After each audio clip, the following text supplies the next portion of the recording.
જાફરાબાદ શહેર અને ગામના યુવકોના સનખડાની રાવલ નદીમાં નાહવા જતા એક યુવક ડૂબી જવાથી મૃત્યુ. સનખડા ગામે સોમનાથ મહાદેવ મંદિર ખાતે મેળો યોજાય છે.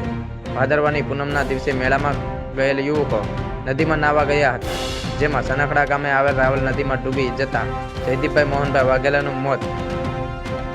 ઉના મામલતદાર અને પોલીસ તેમજ ઉનાના ધારાસભ્ય તેમજ ફાયર ટીમ ઘટના સ્થળે પહોંચ્યા. ઉના તાલુકાના સનખડા ગામે તરવૈયા શક્તિસિંહ કરશનભા ગોહિલ અને શક્તિસિંહ બાઉભા ગોહિલ તેમજ સ્થાનિક લોકો તેમજ સરપંચ સહિતના આગેવાનો દ્વારા મૃતક યુવકને બહાર કાઢવામાં આવ્યો. Saurashtra bureau chief Junaid Mansuri.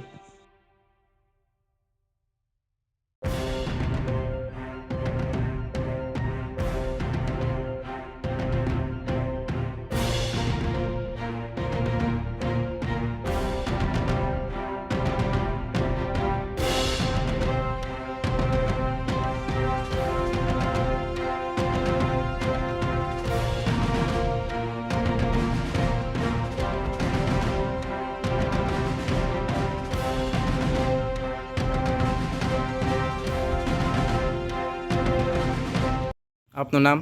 Goal Shaktisinh બાઉભા, ગામ સનકડા, તાલુકો ઉના, જિલ્લો ગીર સોમનાથ. આજે બનાવ બન્યો, તમને કઈ રીતના જાણ મળી? અમે મેળામાં હતા ને જાણ થતા કે ભાઈ નદીમાં એક છોકરો ડૂબ્યો છે. એટલે પોલીસ સ્ટાફ હતો, મામલતદાર સાહેબ હતા, ધારાસભ્ય હતા, ફાયર બ્રિગેડવાળા હતા ને વહીવટદાર સાહેબ હતા, અમને ગામના આગેવાનો બધા હતા. કઈ રીતના છોકરાને શોધખોળ કરવામાં આવી? 3 કલાક થતા ડેડ બોડી બહાર કાઢેલ છે. કોણ કોણ હતા ડેડ બોડી કાઢવામાં? એક તો હું હતો, એને ભાઈ આ ગોલ શક્તિસિંહ કરશન છે. કેટલી કલાકે છોકરો ગોતો? 3 કલાક થઈ હતી.